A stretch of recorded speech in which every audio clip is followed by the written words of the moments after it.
15-16 tahun ada digunakan oleh 001 kan, pusri kita mata Korea. Jadi kita gunakan kembali dalam My Money Changes ni, SMG. SMG ni Silent Millennium Group. Jadi dia adalah tim bantu dan bimbing. Apa yang saya dapat daripada tim bantu dan bimbing ni, setiap hari kita ada Zoom. Satu hari 2 kali sehari. Dia beri Isnin sampai Jumaat 2 kali sehari. Yang memang ditetapkan lah.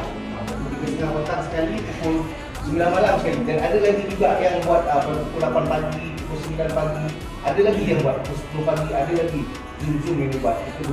Kita boleh hantar lah. Contoh macam kalau macam Sifu cakap tadi, jika ada macam kawan kita, saudara kita yang berminat ke apa semua, kita dah bagi pinjam buku ni tadi, kita boleh hantar dia dekat Zoom yang utamanya. Boleh bagi lagi faham. Dia boleh dapat faham. Pertama Zoom dibagi setiap hari Isnin dan hari Jumaat. Itu untuk full presentation mengenai MNC ni. Dan tim bantu dan bimbing SMG ni, maknanya kita takkan biarkan lah semua program-program MMC pengendakan tim buat seorang, tak tahu macam mana apa semua kan. Kita akan bimbing semua. Dan macam si Hafiz dan saya